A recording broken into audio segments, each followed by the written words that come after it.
Hey guys, what's going on? Third Street Reactions here. I'm Shane. I'm James. Malachi. Tom. We're here with Archer, season 6. Oh, geez, season 10, episode 5. Guys, go check out our post-talk for the last episode. We had a long conversation. I told a pretty embarrassing but funny story. No, I really liked the last episode. Not as much as episode 3, but I thought it was pretty good. I think I just didn't like the very, very end. We didn't really talk about Archer not uploading that video of that crazy lady.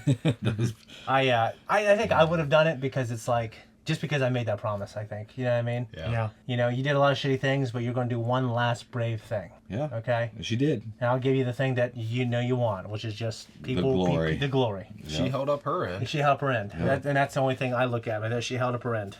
And then it just ended before we can contemplate it. But Yeah. I think it's because there's so much... They spent so much time actually on the plot that there was no time for any afterthought at the end. You know what I mean? Right. But it was a really good episode. Guys, before we jump into this one, check out our Patreon link below to see the full-length reaction. If you're into that sort of thing, we appreciate the support, or leave a comment just below. Let's jump in. Hey guys, thanks for coming to our Patreon to watch Archer, Season 10, Episode 5. We're going to start in 3, 2, 1, go. Black hole. No, that doesn't look right. You're gonna get sucked in. Better stop. Also, there's that. Sweet Jesus. Dyson sphere? You want us to walk into a thing that might as well have imminent death written on the side? Well, Why can't you just go scout it out with your abilities? Eons. Eons. Dead alien in my Oh no. beware, end of life. Beware, end of life. How do you dock there?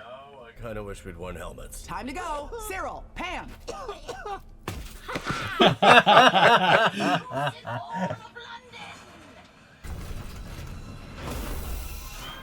Well, hello. I'm Mr. Deadly, and I'm Mr. Deadly. And if we don't take you? He's gonna raise him? Nothing. On the side. Something about him creeps me out. Yeah, he's The creepy. shape of his head, yeah. His voice. On it, buddy. Now, with that out of the way, would you say, please detonate? Don't say that. So we're just supposed to sit here and twiddle our thumbs. I'm sure what you do with your thumbs is entirely your business. I shall experience some stuff. Excellent. Lockheed Station is nearby. It's a cargo depot, but it has its share of... Diversions. No, I'm just glad I won't have to... Ah! What are you doing in my inner sanctum room where I sit quietly and do nothing suspicious? You come here to dream of electric sheep? Don't be a dick. Androids can't dream, but we do think real That's hard about them. the... Experimental I'm pretty sure our ship's supply. Blade Runner is named after the short story Lockheed Station is of, notorious. you know, do androids dream of electric sheep or something. Stop that! Sorry. Oh, ice cream is good. Not that good, unless you've got one that's foreplay flavored. Do they have that? No. I've never had ice cream though before. I hear they have a greenhouse that might be fun to walk. So he has taste buds. There's more than this. Yay, plants! But the mixtape doesn't make any sense without... Oh my god. You didn't send the mixtape? Sometimes you want to have fun. Sometimes you just need a gun. About connections. This is Bush League right here. Thank you. No. Hey, after this, Oh my gosh. I do, in fact, have access to a weapon of great power. what, a fart cannon? Actually, I have one. No. A doomsday device. The butterfly. I think he was very excited about the fart cannon. Much more foul-mouthed than I expected. Same to you, you bastard. He can communicate in another language, Via thermos. but he doesn't understand the subtleties of gestures. You be interested? Telling him would solve all our problems. He gets taken somewhere else and gets to explode. We live. Except for the billions of life forms he kills. Billions. But they're kind of a sunk cost. Trillions, right? That is not what that means. We sell weapons too? Why not? Because we'd have to stop doing it. Look, I think this conflict is making some real progress. The ice cream was good, and that was a very pretty bug, if rude, but fulfilling the purpose of my existence sounds a smidge better. Give him a girl. That's what I was thinking too. Great job, Lana. Now let's go. That was only half a bottle of Quaalude. She's gonna freaking do something. Dissolved in their absinthe. Yeah. Time to go. And we're shuffling, and they're working together, and they're cutting us off, and they're here. Nice. I have a thing about loose ends. Is that why you have so many straps? Seriously, are you on your way to tie down a blimp?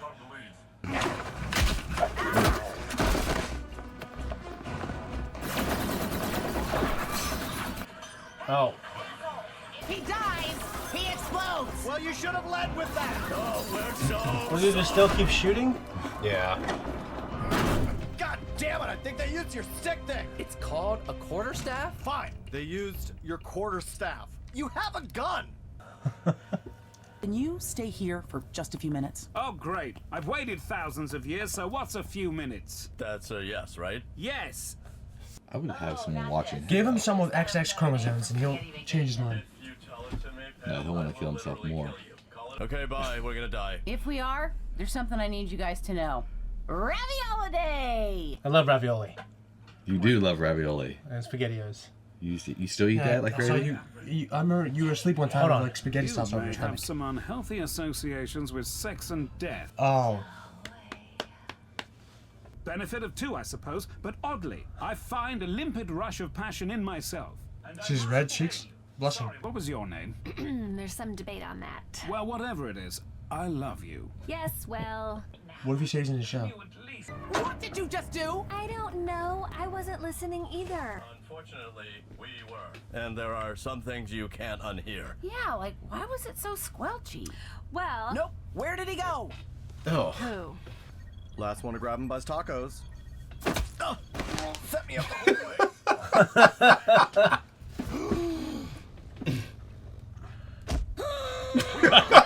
What the fuck? Nice shooting, Tex, but if you kill him, nobody gets tacos.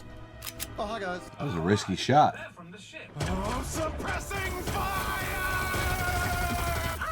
Overheated. Gun overheated. Yep. But you know what? Actually, I'm saying it to my teammates so they know.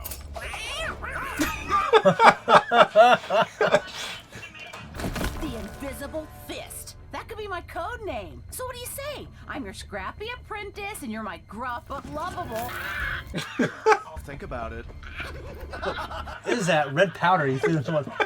Like pepper powder. We'll send you the message once you're out of the galactic plane.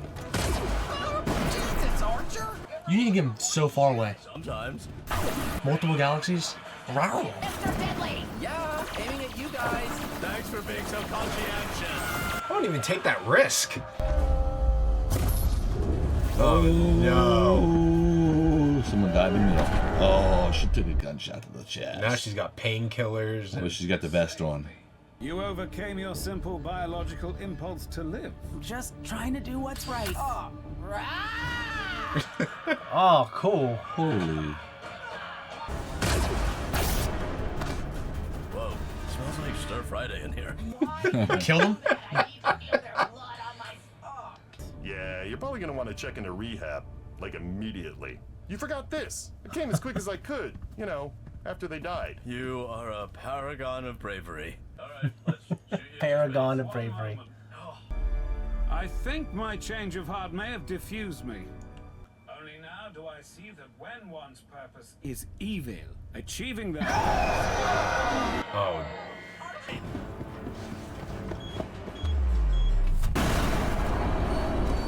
It was sucking the ship and everything, yeah. You would think, yeah. Yeah, my bipolar. Oh, Kind of looks like my you heart. stupid cat. Yeah, you can't escape that. Your pants will come off. Oh. You'd be. Yeah, All right, I know. all right. You do. Well, now you know. We don't know that was us.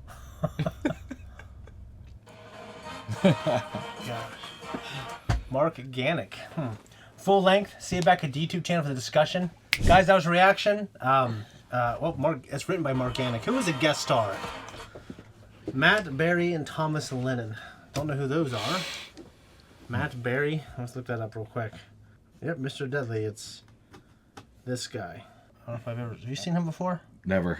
He doesn't look like he sounds. No. I thought it was gonna be like a proper gentleman. Like, it kind of like this English. I thought he was gonna be the older English asshole. That's not the right angle. That's He's a terrible angle in that one photo. The It Crowd, Garth Marenghi's Dark Place, The Mighty Boosh, The Toast of London, which he co-created. I've definitely seen him before. I've heard of The Wild Robot because I heard it was great. Acropolis. Yeah, heard of that. I've heard of these things, never seen them. Disenchantment, SpongeBob movie, The Book of Boba Fett. Oh yeah, that's why I recognize his voice. Okay. Okay. Who's he in SpongeBob? He's the dolphin that oversees the world. Okay, yeah, don't know, but For Cape. and Bubbles, Thomas Lennon, I don't know who that is, but it's probably, I don't know, is it one of the bounty hunter guys, like the cat or the two gay dudes? Must have been. Yeah. So, Mr. Deadly kind of gave me, at least in the face, almost like he almost kind of looked like Pinhead. Pinhead from the 80s horror movies. Yeah, I've never seen it, so I remember that freaking me out. I think I remember seeing a VHS box cover of that. Yeah, KT's videos. I used to see it all the time. I don't know if I ever actually saw the movie, but KT's video, I'd always see the box cover. Yeah. And it would freak me out. Yeah, disgusting. Yeah. I really liked the episode. Me too. This season for me has been a lot of bangers. It's been good. I just really benefits from these rebooting it into these completely different genres. So I mean, I thought that space station, I thought it was a Dyson sphere. You guys know what a Dyson sphere is? No. So a Dyson sphere is this. It's kind of fictional, but it's more of a hypothesis. It's when a civilization masters space travel. It's when they start mining asteroids and planets for minerals, which is something we're already talking about now. We just can't really do it in a way that's cheap. Eventually what they would do is they would use the energy of the sun to power their civilization, which makes the most sense. It's unlimited energy for our civilization. We technically do that now with solar-powered energy, except it's not on the same level. So you we use it. What's that? We use it there. No, we don't. Oh yeah, we use satellite. Never mind. Just satellite. Yeah, just a regular satellite. Okay. So a solar-powered panel, but you would build it completely around the sun. It wouldn't be like enclosed because then we wouldn't have the sun. It would just be these little. It looked like, I guess, like a chain link fence around the sun, and we would be able to have unlimited energy, and we would be able to do whatever we wanted in this galaxy for the most part. So they're saying civilizations would eventually find a way to do that because it obviously makes the most sense. So I think there are astronomers that actually actively look for Dyson spheres. And there's ways you can tell by looking at a star to see if it's, I don't know, the shadow on it or something like that. And I thought that's what it was at first, but obviously there wasn't a sun in the middle of it. Right. See, when we were looking at that thing, I thought it was like so far away, and the thing in the middle was like some type of, I don't know, blue, like a I can't remember what the name of, like a white dwarf star or something like that. Where they would have had the thing around it. Yeah, that's what I thought it was. But the idea is we would have just. Because if you think about it, the sun, as big as it is, I think it's 1 million times bigger than the Earth. It's huge. Okay, so the Earth is like a little dot, and the sun is something that is almost as big as this page compared to the Earth. And then the Dyson sphere would have to be built around it like that, so it wouldn't burn up. So it's a complex thing. Like essentially, it would take, I think, the resources of all of Mars or something like that to build it. Sounds impossible. But like the idea is if we, I think Elon Musk said this, is if we're able to have self-replicating machines, all we'd have to do is have a machine be able to take an asteroid, break it down, build another version of itself, and keep doing that, and then we go to other asteroids, and it keeps doing it. It's an automatic or self-automation. You know what I mean? Yeah. Then after hundreds of years, we would have trillions, maybe not trillions, but we'd have a lot of these things. And then we can start the Dyson sphere. It wouldn't have to be complete for it to work. We can just start doing it. And then as we do it, we'll get more energy. As we get more energy, we'll be more efficient, right? Makes sense. So I think it's pretty cool. In 100 years, maybe time travel will be a thing. Because the only reason time travel could work is time dilation. And it's more like what we know of. It's more possible to go in the future than the past, because the future is always gonna be there, but the past already happened. You can't go. Well, I hear different things about that. Yeah, so we're time traveling now, because we're constantly experiencing going forward in time, and we experience that differently compared to where we are in relation to, like, the mass of our planet and the size of our sun, and these are, we see that in Interstellar, I just hope in the future that there'd be some type of way for Pokemon, I have for no Pokemon to be real. I want that more than time travel. Baby. Yeah, I mean, like my think about you going on a Pokemon adventure. Isn't that crazy? Across the world, just stay away from LA, but everything else, yeah, perfect. I have no desire to go in the future. I would just want to go in the past. Well, I see that. I mean, there's a lot of nostalgia for the past. Change a lot of shit. The nostalgia. Well, here's the thing, Malachi. If we have discovered time travel at some point, don't you think we would have been visited by a time traveler? Yeah, exactly.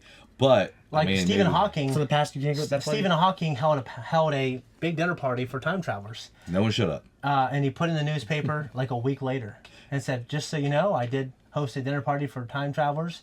It was last week at this time. So if anyone in the future reads this, and he's a big enough name, where the idea is that maybe someone in the future would have seen it, traveled back in time, and went to his dinner party because he didn't tell anyone about it." I'm guessing there weren't a lot of attendance. But the only thing is, though, there's probably a code. You can't tell anybody you're a time traveler. You know what I mean? So it's like... I thought many years ago, some guy, like, showed up, but was claiming to be a time traveler. That. Yeah. There's been a few instances of it. I mean, there's this YouTube channel I watch, and there has been, like, really notable cases of people, like... in the Y-Files. Yeah, and there's, like, this idea, like, eventually, like, one of them ended up definitely being proven to be a hoax. Was just very elaborate. He said he was from the past, and one guy said he's from the future, and just really crazy stuff. I mean, it's really interesting. I mean, this show hasn't really jumped on that, but it jumped on black holes. I mean, saying you were from the future would be easier to sell than saying you're from the past, I think, because Well, he was saying that there was lost technology. Because if you're from the past, then there should be, at least the recent past, there should be some kind of... Yeah, I think he was making it sound like he was from like a steampunk past. And the only thing that would be tough with the future concept would be like the Back to the Future movies. It's like, okay, tell us who's going to win the World Series next season. Mm-hmm. Yeah. Right? Like, you should know that. Right? That's what I do. Maybe. What if you're just some guy? I might not. You know what I mean? I might, because I don't pay much attention to baseball. But you should be able to pick out something. Like, if you ask me who won last year World Series, I don't even know. Blue Jays. The Red Sox. Wait. I don't either, and I'm a baseball guy. Yeah, so it's just like... probably the Dodgers. I think the Dodgers won last year. Yeah, Dodgers. Shohei Ohtani. Yeah, I'm pretty sure they won last year. Okay. Yeah, that guy's amazing, isn't he? Shohei Ohtani. Never had any good Asians anywhere, baby. We have one. You know what's funny is Roger Clemens' son. Roger Clemens' son. You know Roger Clemens, right? Yes. One of the all-time great pitchers. His son is not a pitcher, right? Mm-hmm. But his team was getting their asses whooped yesterday, or this week, 9-0. And Roger Clemens' son is a Major League Baseball player. Yeah. Cody Clemens, I think, went in as a pitcher and struck out Shohei. Really? But he's not a pitcher. He's like, I don't know what he plays, right field, third base. I don't know. But he was throwing like 55-mile-per-hour lobs in there, and Shohei just sat there and watched one go by and struck out. So, Roger Clemens' son... 55 mile per hour? Yeah, he was just like lobbing it, and I don't know why, but Shohei just stood there and watched it went by and struck out. So I did read something about this. So it's just like Major League Baseball players, at first, it's hard for them to hit a softball because essentially, even though they can hit a 100-mile-per-hour softball, it's because they trained themselves with the timing to hit faster balls. Yeah. And they actually really pay attention to this. Like I said, the spin. The stitches on a baseball. Yeah, the rotation. And some guys and the stitches on a baseball is to them like the thing that they use to calculate when they need a hit. Well, that's how they can or swing, I should see say. Between a fastball, a curveball, a cutter, or whatever. You were a really good pitcher in high school, right? Was. Yeah. That was many years ago. Some of the guys are good enough to where they'll write numbers on the ball during practice and pitch them, and they can read off the numbers as they're really. That's true. That's crazy. That is. I've heard of that actually too. I remember Evan Longoria. They said he could do that. No, that's who? Freak stuff. Evan Longoria. They said Eva Longoria, like the actress Eva Longoria. Okay, well, so I remember, and I was like 10 years old with no knowledge of like baseball and like how good these guys are hitting. I remember we were in your side yard, and you said and I was pitching to you. I said, well, how fast you want me to throw it? You said, throw it as fast as you can. And I'm like, I'm not gonna throw it as fast as I can. And I might have not been 10. I might have been 11 or 12. You need to throw it as fast as you can. I threw the thing as fast as I can. You fucking hit it. I said, I can't believe it. But that just happens in baseball. It does. You know what I mean? I mean, they have like 0.4 seconds to react and decide whether they're gonna swing or not swing. Yeah, it's insane. Like that's why I think this is like now it's going on like 15 years ago, but all these sports scientists and analysts put together a list of the hardest sports in the world, and baseball was higher on that list simply because it's so hard for anyone in the world to hit a fastball. Well, and the picture. Boxing is number one. The pitchers throw harder now today than they've ever thrown before.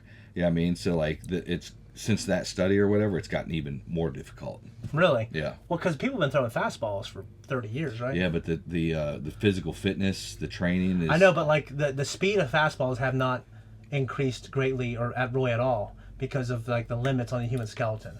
So like I think what's the fastest? People are pushing themselves harder than they've ever. So before, like, you know, say in the 90s when Greg Maddux, you know Greg Maddux? No. He's one of the best pitchers ever. You know, he would put on the gas, take off the gas, put on the gas. So he would throw a fastball at, you know, 85, 86, and then his max speed was probably around 90 miles per hour, 92 miles per hour. When he needed to, he would dig deeper, right?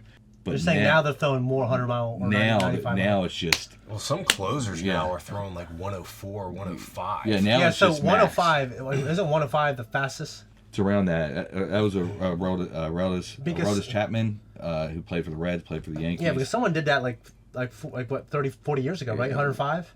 I don't know. Because I read that they'll never throw 110 or 115 because of limits on the human skeleton. That's even crazy. with steroids, even with anything. That's crazy. Yeah, it's probably unlikely. Like just the way the joints and everything are, right. It will never happen. But It's now, like this book said at least. But now they're basically throwing max effort. I can do it all the time without getting injured. Well, they're probably seeing. I mean, I don't know. We'd have to look into that, but I do know that injury is a concern, and pitchers are not pitching as far into games as they used to. You know, back in the day, it was like a badge of honor to throw a complete game. Yeah. But now, guys are coming out in the sixth inning. You know, fifth. You know, really? they're much heavier on pitch counts now. So like, you know, a pitcher will say, a coach or coaching staff will decide, okay, 100 pitches, that's your max. Once you get there, you're done. You know what I mean? But they'll throw harder and faster, and they'll just... You have to have technically more pitchers that are good, right? Yes, they use a lot more pitchers, a lot more... okay. A lot more strategically now. So they actually playing harder? Well, each individual pitch is... This is like basketball and football. Yeah, each individual pitch, like for a pitcher, is more effort, more... Yeah. You know, and we'd have to look up what the average fastball is now compared to 15 years ago. Yeah, but I think back in the 90s, if you're throwing a whole game at 80, you're 75 or 85, it's probably... Yeah, I mean, back in the 80s, it was probably, you know, 85 to 90 was like, you know... But like, do you think now they can come and just do half a game, though, for... Throw 95. Yeah. Yeah, they do. Yes, that's what I'm saying. Why, as a closer, you might only throw 15 pitches. But you're all gas. Twice a week. Yeah, you're gas. Just straight gas. Yeah.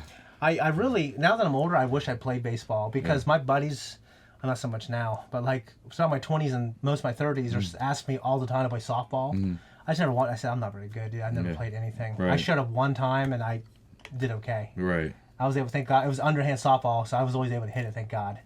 Yeah, softball, softball is, you know, more just about the fun. Yeah, I know, that's what I'm saying, but like, I'm so inexperienced, I didn't want to... There's not even a Major League Softball, it's just... Well, I mean, because... How could there be Major League Softball? Unless you just have to throw underhand. Right? No, there's professional softball. There's professional... Oh, that's... MLS. Underleague. There's professional underleague, yeah. Anyways, yeah, dude, I just wish I played. You know, it seems like a lot more appealing to me now because I was a little lazier in some ways. You know what I mean? But it's also high skill and just. I might play my senior season. So baseball. Yeah, he played when he was little, but you know. Did he? Oh, I didn't even know he played. I just want to play because I want to get a nice bat with a nice wooden bat. He likes like the strips. He just like does things like I like the uniform. You know. My buddy is a professional baseball player. He got drafted by the Rockies. Yeah.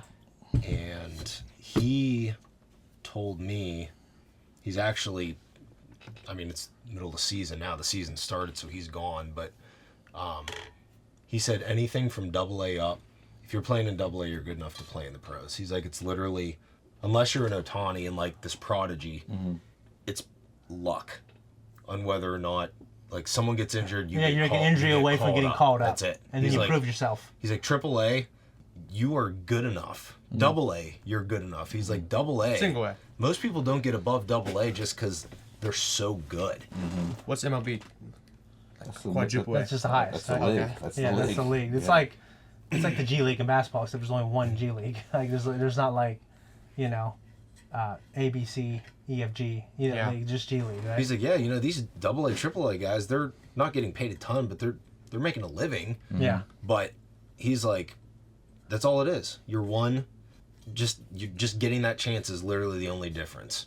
Yeah, that's it. That's crazy. And he's like, the talent pool is unbelievable. Yeah, I'm sure basketball is probably similar, right? Yeah, there's a lot of pros to talk about it. Like JJ Redick, who I follow for years, he said, Adam Morrison and me, both great. I had a skill, one thing I can do better, which is just 3-point shooting. Catch and shoot fast.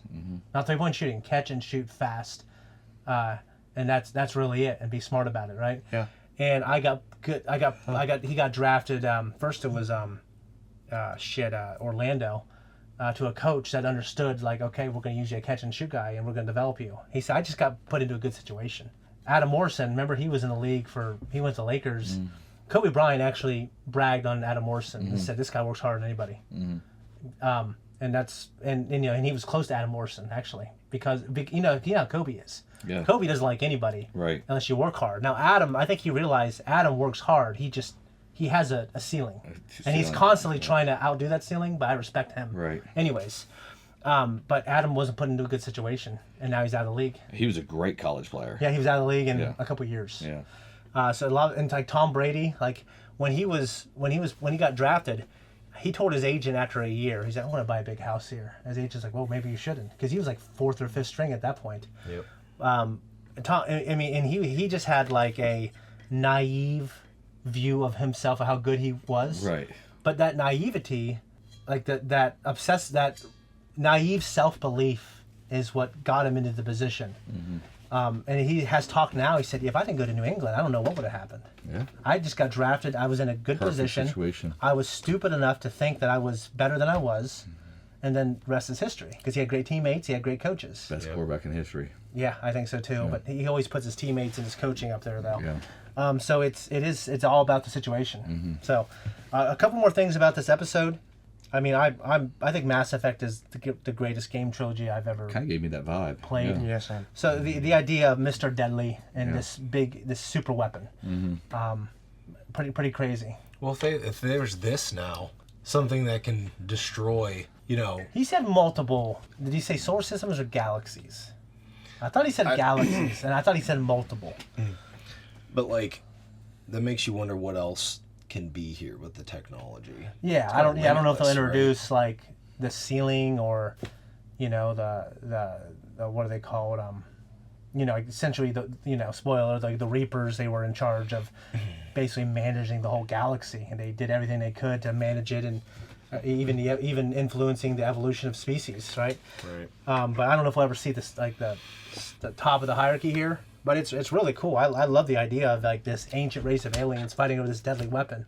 It's very Halo. It's very Mass Effect. It's always like the coolest thing to me. I kind of liked it. It kind of sucks that it was like a 22-minute episode or whatever. I kind of like to have seen a little more. Yeah, I could have like watched a movie like on this plot. I knew that thing was going to detonate at the end. I thought it was going to be Carol, but I was thinking, well, it can't be Carol because they'd have to be able to get out. Well, Carol made him explode another way, but yeah, you're right, Malachi. She did. All right, so spaghettification, which is you have a black hole. Once you pass the event horizon, which is the Rubicon, metaphorically. So this is a real thing. We don't know what happens. Yeah. So a black hole, which we know for a fact is real now. Okay. There, once you get to a certain point in terms of the proximity, there's no escape.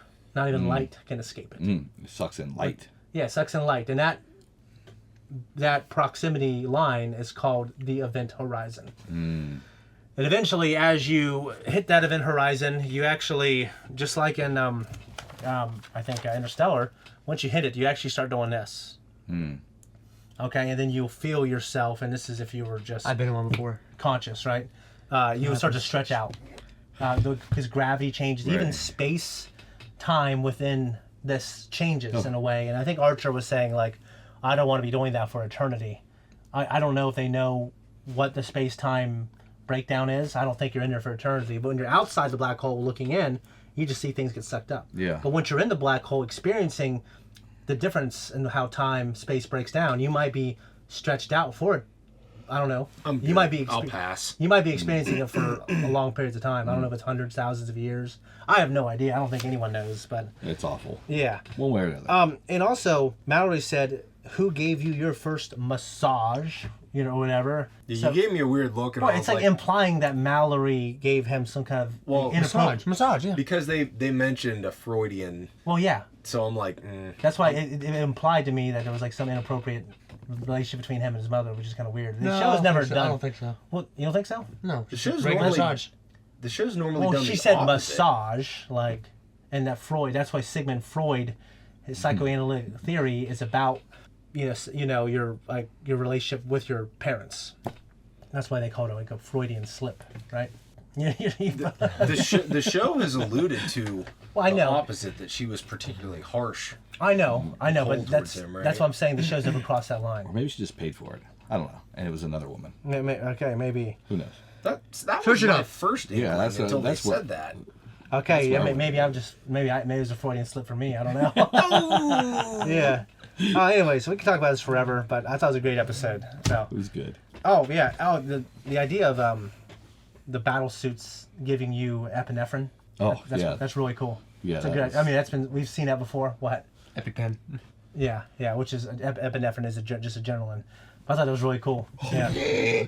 I thought, just a great episode. Oh, their fingers are like cricket bats. Cricket bats, yeah. So we had another allusion to the size of her hands. I haven't heard them use a. Yeah, so I feel like that's why I thought the last two seasons, in a way, even though I like them, they didn't have as many inside jokes about the show. Yeah. They stopped referencing the inside jokes. That We're was getting what closer to him waking up. Maybe Maybe. that's why. Yeah. Okay. Anyways, guys, that's it. If you don't wait till next week, check us out on Patreon. Bye bye.